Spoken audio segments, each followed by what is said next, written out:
In this tutorial video, we'll demonstrate to you how you can use an array to represent and implement a heap, which is essentially a balanced binary tree.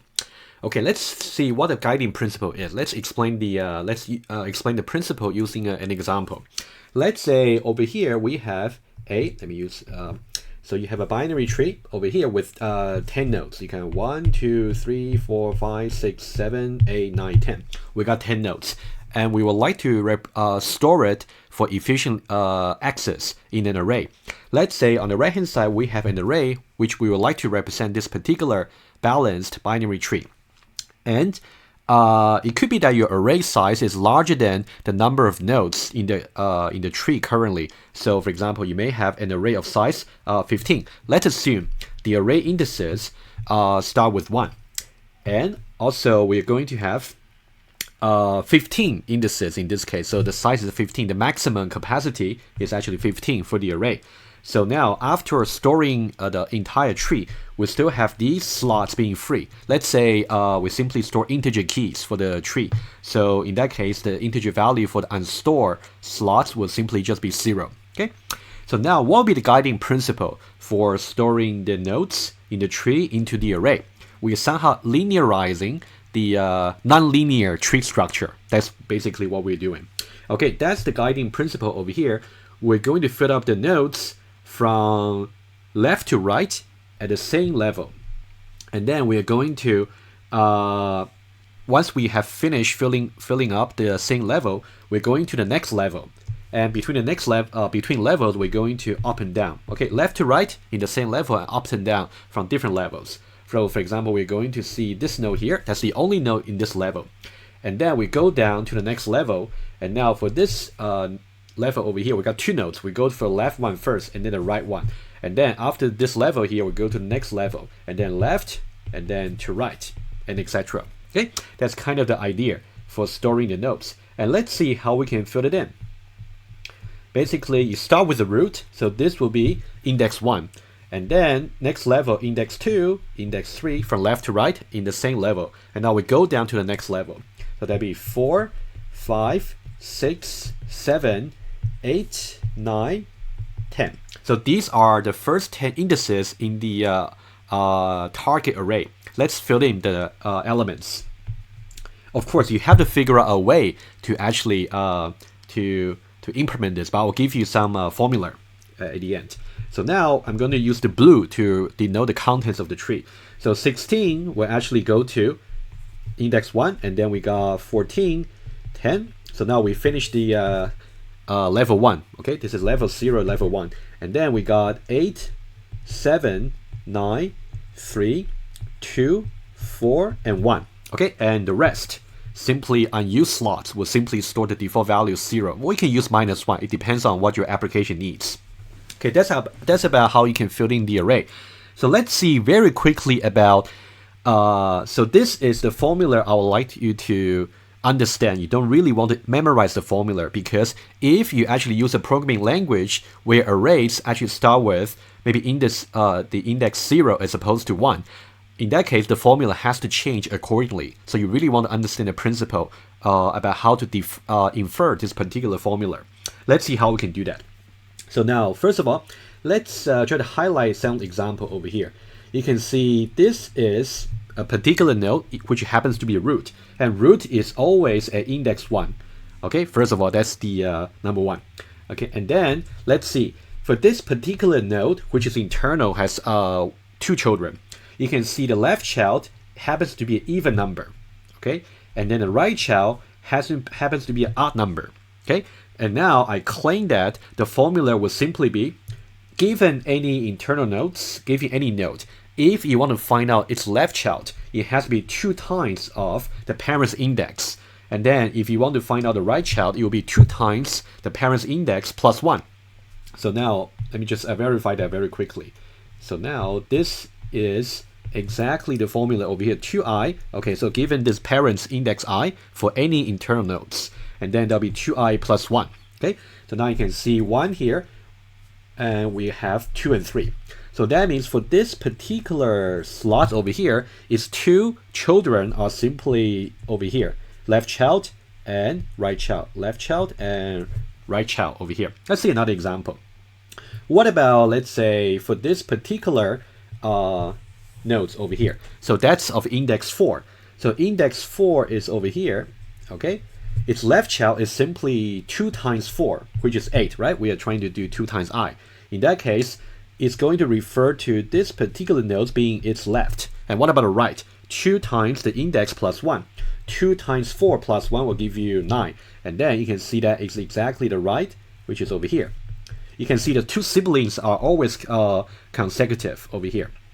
You can see it's 8 and 9. And then the left child is 2 times the index for the parents. Okay, so of course you can prove this particular formula inductively, but let's not worry about that. If you got trouble, you can let me know. Okay, so that's about this formula here. So this formula only applies the starting index is actually 0. Okay, oh sorry, 1. Okay, so you can do as an exercise, what if the starting index happens to be 0, like in the case of Java and C. But in the case of IFO, which we're going to use for this software design course, the array indices start with 1 by default. Okay, so let's now just go over just a bit more properties about the this particular array representation I would like you to realize. Okay, and this might be useful for the later implementation of the heap operations. So now let's have a look at this particular question I put for you. So what would be the indices of the internal nodes? Okay, internal nodes are simply nodes with 1 or 2 children. For example, you can see this node is internal node with 2 children. This is internal node with 2 children. This is also internal node with just 1 child. On the other hand, another question is, what would be the indices for external nodes, or so-called leaf nodes? So external nodes are simply nodes without any children. For example, this is external, this external, external, external, external. Okay, so now we want to know exactly how we can figure out the indices for internal versus external nodes. So when you, for example, write a loop to iterate through the array for this particular tree representation, you will know where to stop or where to start. Okay, so now let me give you a formula over here for which we don't really prove over here, but again, you can prove it inductively. Okay, so the one I would like to suggest to you is over here. So now the number of internal nodes in this particular representation is simply the number of nodes divided by 2, and then you take the floor. Okay, so now let me just undo so I keep the formula clean. Okay, so that's the formula. Okay, so given n nodes in the tree, a balanced binary tree, and then divide the number of nodes by 2 and take the floor. Let's apply some example over here. At the moment, we got 10 nodes. Okay, so 10 divided by 2, take the floor. It will just divide evenly. So it will simply just give you 5. So what does that mean? That means 5 nodes will be internal, and then 5 nodes will be external. However, because remember how we talk about the guiding principle for filling up the nodes. If you notice that at the bottom level, where we have all the external nodes, in that case, it's from left to right. And also you can see this is from left to right. Okay, you can see because of the way we fill out the nodes from left to right, top to bottom. So now we can pretty much know in this particular array, the first 5 nodes must be internal nodes. Okay, so now let's see if that's the case. So now let me use the highlighter over here. So the first 5 nodes is simply over here. Okay, so 16, 14, 10, 8, and 7. So 16, 14, 10, 8, and 7. You can see 7 is the last internal node with just 1 child. And we can only apply this particular property if you're actually filling in the external nodes at the bottom level from left to right. Okay, that's an assumption we are making. Okay, you can see the rest will simply just be the rest of the array. Let me highlight it. The rest of the array, let me use yellow over here. The rest of the array, 9, 3, 2, 4, and 1. So these are the external nodes or leaf nodes. So now, back to the original question. What would be the indices for internal nodes? Let me write it down. So now, if I go there, So the indices of internals would simply be from 1. Remember, indices of the array start with 1. 1, 2.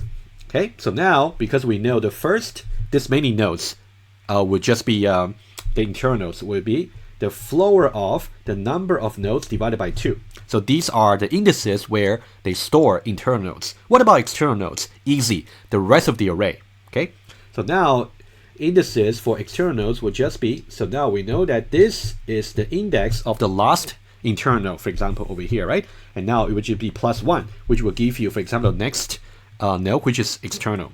And then all the way to the end of the array. Now be careful, because the array actually might have some unsaved, uninitialized slots, in which case you don't want to include them as nodes. So maybe you just simply have another counter of your array. Maybe you just call it count. In this case, count actually tells you, as opposed to the size of the array, but how many nodes you have at the moment in the tree.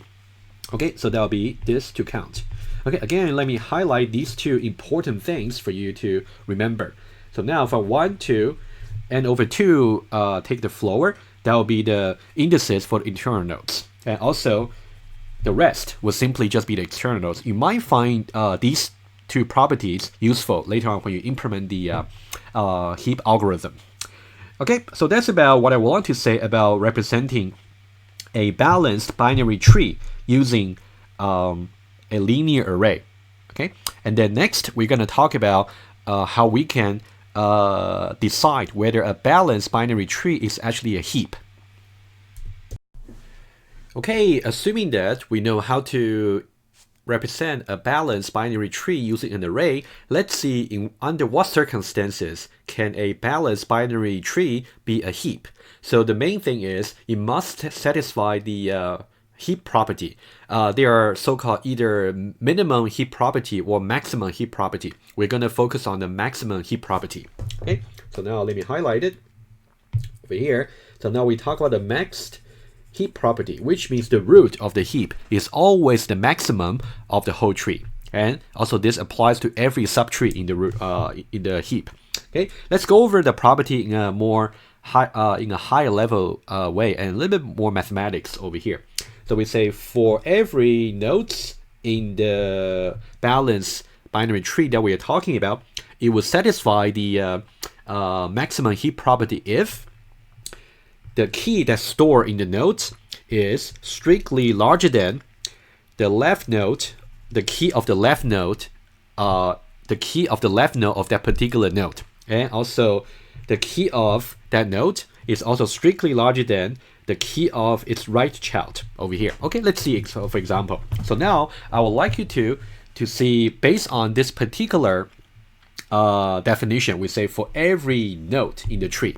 Of course, I ignore a little bit precondition definition over here. You only apply this if the node has a left child. You only apply this if the node has a right child. Okay, so now pause the video a little bit and I want you to think about, so I got 3 examples over here for you to decide. Is this a heap? Is this a heap? Is this a heap? Both of the all of them are balanced binary trees. However, maybe some of them are actually a heap, some of them maybe not. So pause the video and think about it. Okay, I assume you already thought about it. So now let's see the answer. Okay, let's see the first one. We say for every nodes over here. So we're gonna see, let's say for this particular nodes, is it the maximum? Okay, for this particular node, is it the maximum among its left child and right child? You can see 16 is strictly larger than 14 and 10. So for this node, checks. What about for this node here? 14 is larger than 8 and 7, so checks. So 8 is larger than 2 and 4, okay, so check. And also for 2 over here, it has no left child and right child, so it's trivially true. For 4 here, similarly, it's also trivially true. So for all the external nodes, it will just satisfy the maximum heap property trivially. And also for 7 over here, you can see 7 is strictly larger than its only left child, 1, so check. And also for 10 over here is strictly larger than it's both left child and right child, so checks. So you can see for every node, we actually satisfy this particular relation over here, okay? So it's strictly larger than, and then you gotta check the left and right child if applicable. Okay, so indeed, hopefully you got it right. So this indeed is a heap. Okay, so now what about the second one? The second one, I can tell you, it's also a heap. You can apply the same reasoning I just said, okay, over there, just to save time. But I do want to point out there is little subtlety over here I would like to illustrate. You can see over here, let's see this. You can see for this particular node over here, this satisfies the heap property because you can see 14 is strictly larger than 12 and 8. Agree? Okay, and also for this particular node, it's also strictly larger than 10 and 11, and for 8, it's also strictly larger than 6. But you might be wondering about what happened to these two nodes. You can see 10 over here happens to be larger than 8. Would that violate the maximum heap property? The answer is no, it does not violate, because the maximum heap property we talk about over here only talk about a particular nodes with respect to its left and right. You can see 10 over here has nothing to do with this 8. You can see 8, as far as 8 is concerned, you only have to make sure it's strictly larger than 6. As far as 10 is concerned, you only have to make sure it is strictly smaller than its root, which is 12. Okay, so now this is also a heap. Okay, I just want to highlight something that might be a little bit confusing to you. Okay, what about the third one? I hope you would be able to see the third balanced binary tree satisfies the so-called search property, which means it's a binary search tree. If you simply just try to do the in-order traversal of the binary search tree, it's going to give you a sorted sequence. You see 3, 6, 8, 9, 10, 11, 12, 14, 15, and 16. So this gives you a sorted sequence. So it's a binary search tree. Let me highlight it. So hopefully you're not confused that so this is actually a binary search tree. Okay, balanced binary search tree, of course. Okay, so now, is this a heap? The answer is no, it cannot be. Simply because remember what the search property for the binary search says. It says that, for example, let's say for this particular nodes, its left child, actually both the entire left subtree must be strictly smaller than the root. That part is okay. That one actually does not violate the heap property. However, the following violates. If you look at the right subtree, the search property says that every node in the subtree must be strictly larger than the root. In this case, you can see 11, for example, and is strictly larger than 9, and 11 larger than 9, and this is the right node and is strictly larger than the root, and this violates the maximum heap property. Okay, so this is not a heap. Okay, so now hopefully that gives you a little bit more idea about how you can implement the satisfaction of the maximum heap property. And then next, we're going to see different operations on the heap to see how you can maintain the balance and also how you can do insertion and deletion. All you got to make sure is for every update operation you do on the heap, you must, after the operation, still maintain the heap property. It's really important. Okay, so now let's see 3 different operations that we can perform on a heap. So the first one is the easiest one, which is about to inquire about the maximum elements in the heap. So that's about the maximum. And this will be very trivial because of the maximum heap property that we just talked about. We know that because the root is simply the biggest subtree in the heap. And now recursively, it's simply just going to be strictly larger than the left and the right. So it's guaranteed this will be the maximum. So if you want to inquire about the maximum of the heap, just return the root. So this will be a constant time operation. Okay, I'll just write it down for your information. So it's going to be a constant time operation. Okay, simply just return the root if that's a heap. So the second operation will be how you can insert a new key into the heap, assuming that the key you want to insert, for example 15, doesn't quite yet exist in the existing heap. So now there will be 2 steps. Okay, the first one will be simply just constant operation, in which case we'll simply just add this particular key as a new node over here.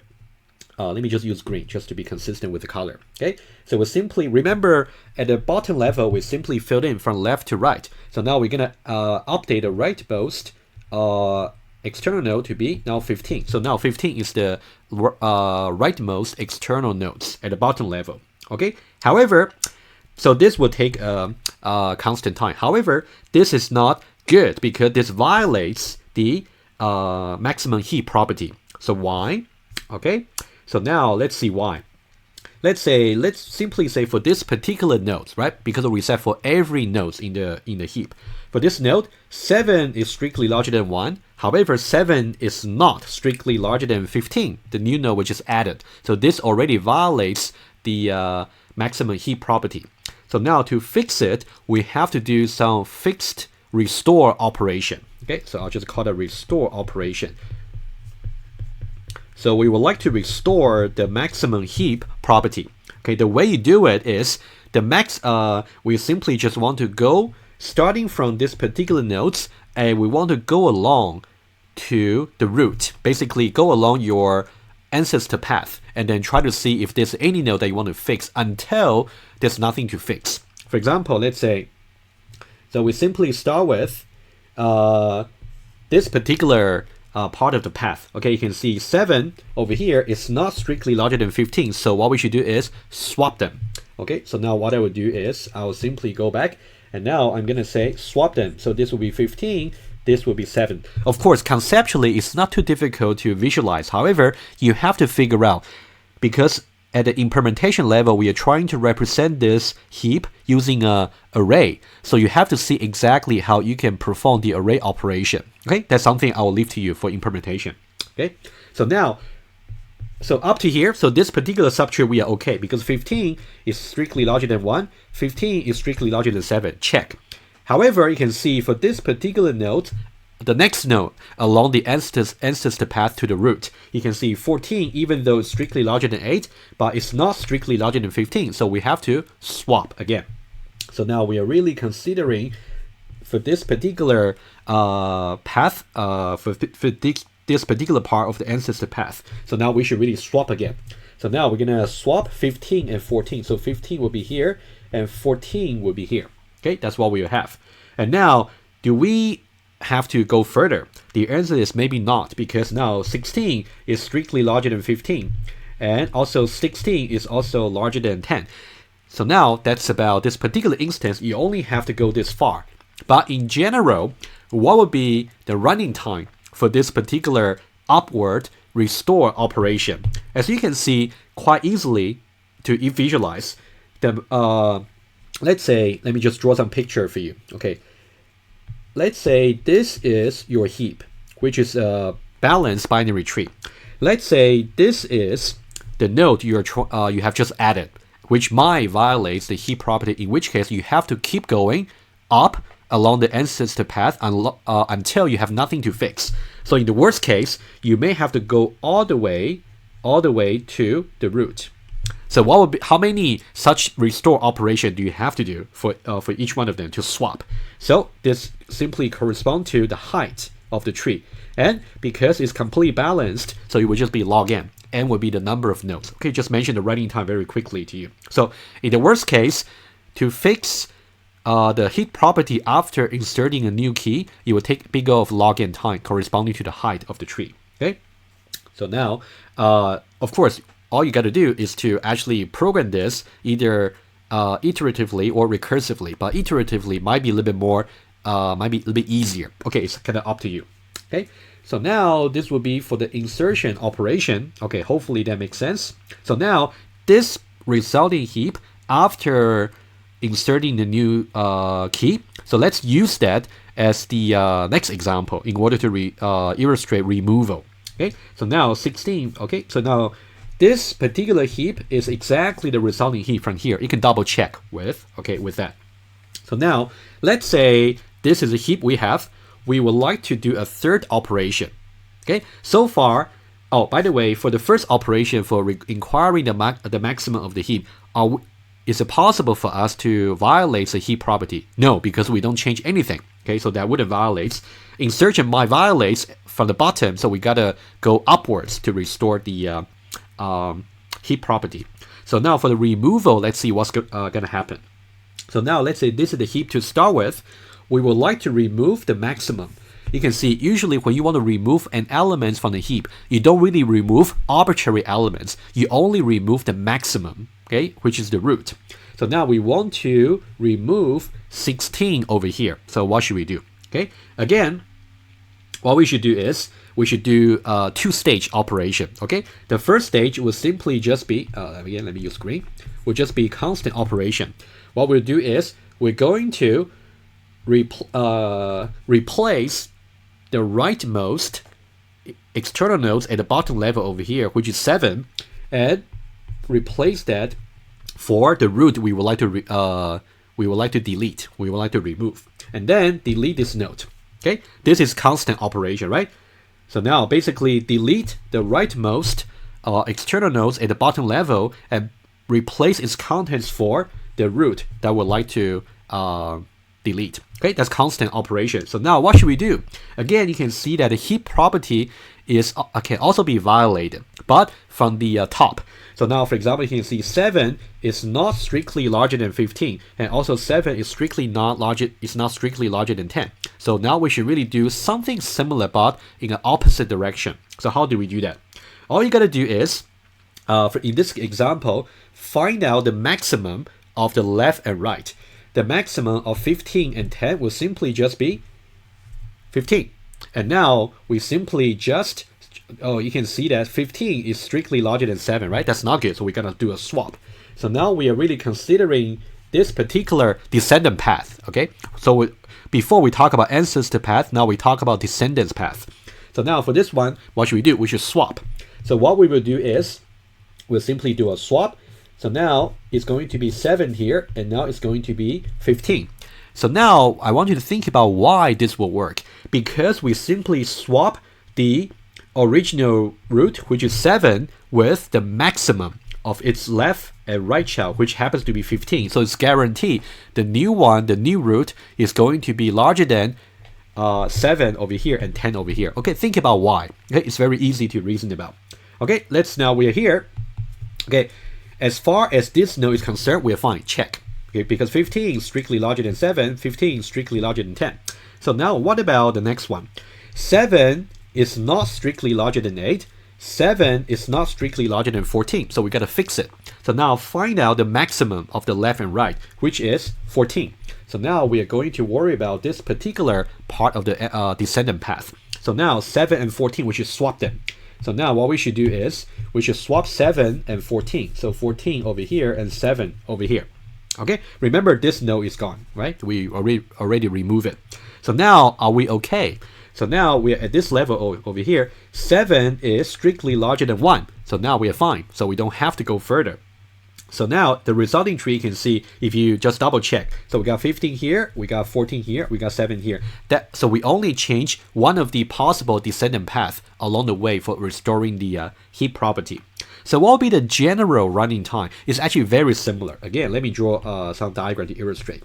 Let's say this is your heap being a balanced binary tree. So now let's say this is the new root that we just replaced by the rightmost external nodes, right?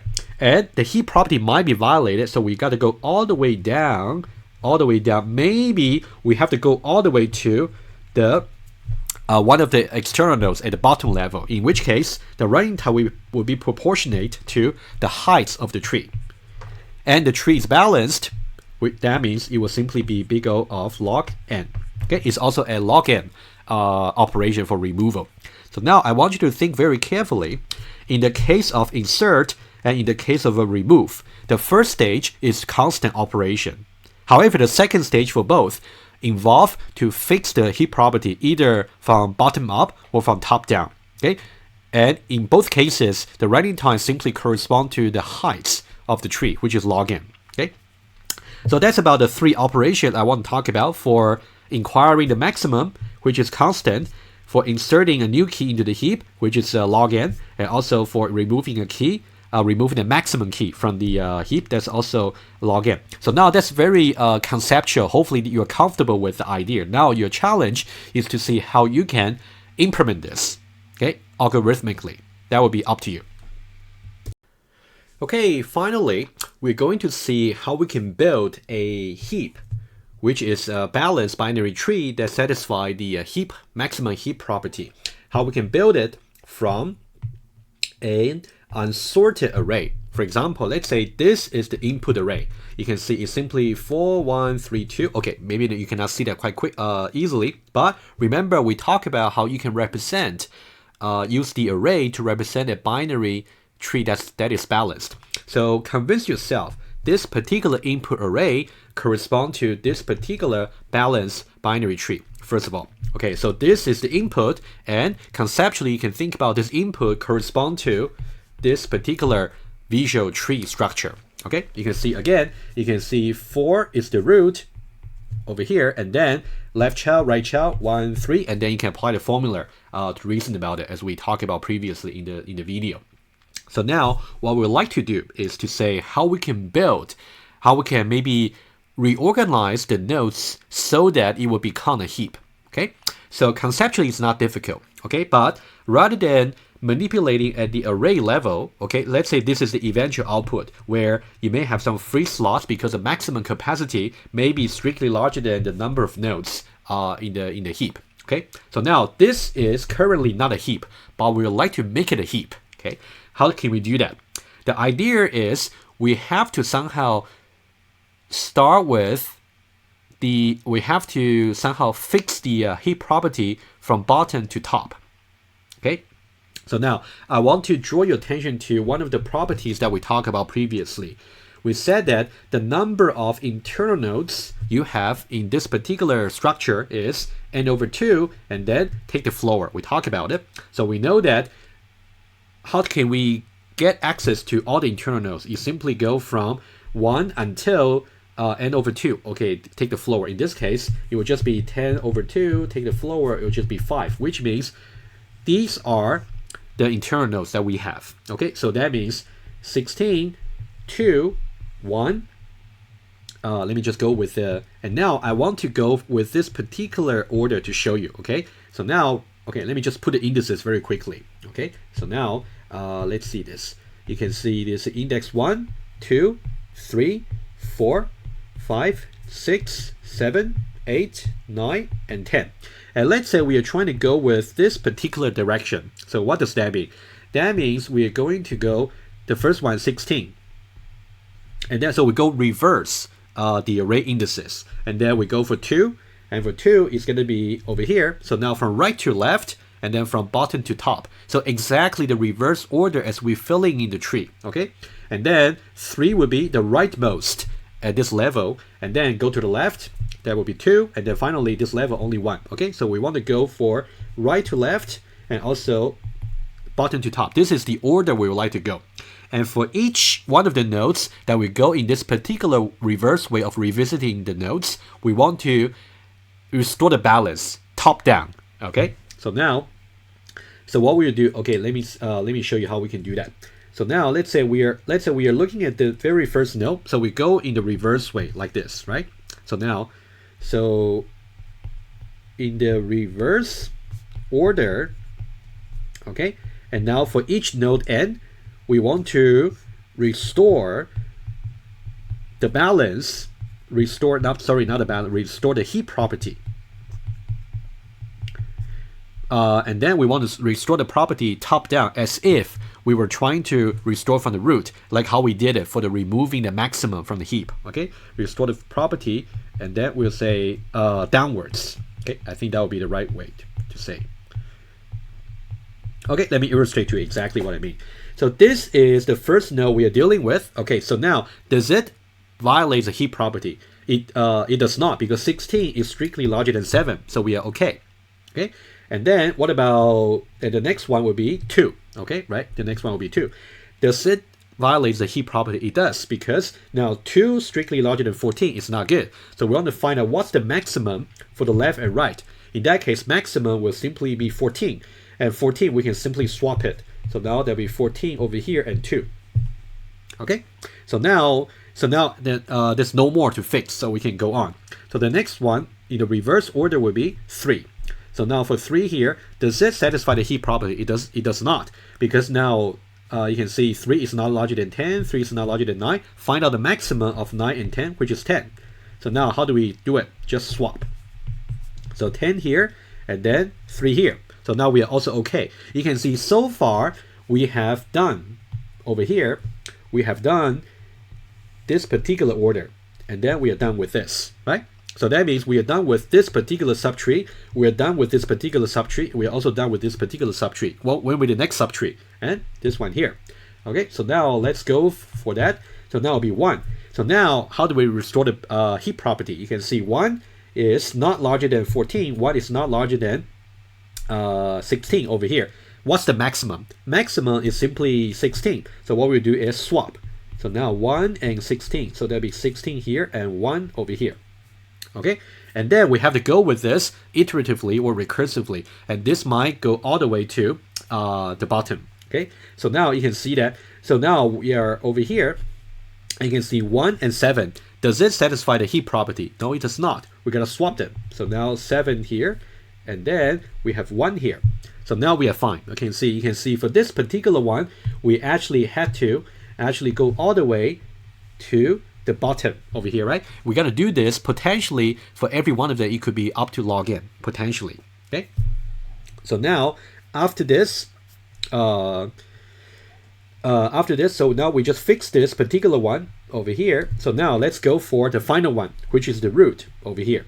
Okay, so now so far we have fixed a balance for this one and also this one. This level we are done. So finally we gotta fix this one, the root. So now let's see. So now 4 is not good because because 4 is not larger than 16, 4 is not larger than 10.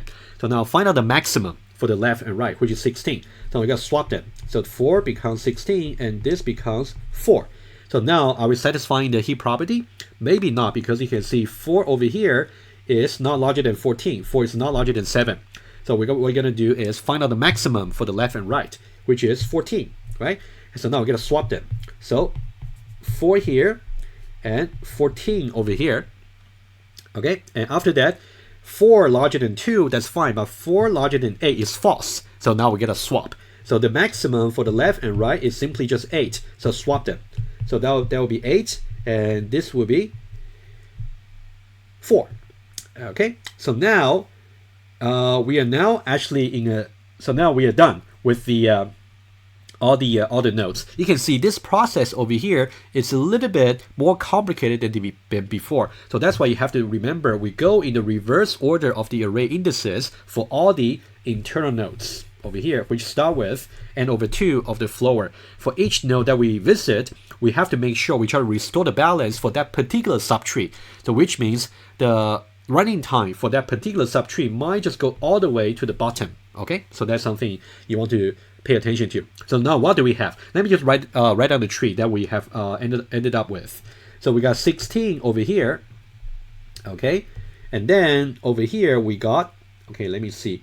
So we got 14, we got 10, and then under 14 we got 8, we got 7, under 7 we have 1.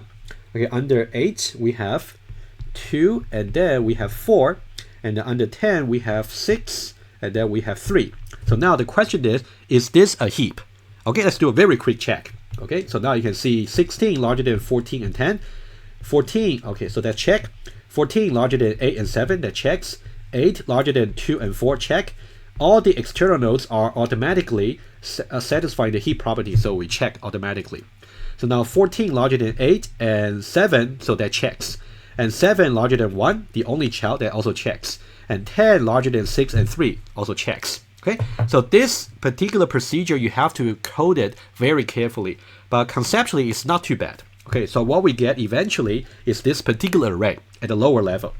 So now 16 will be here, and then 14, and then we got 10, and then we got 8, and then we got 7, and then we got 6, and then we got 3, and then we got 2, and then we got 4, and then we got 1.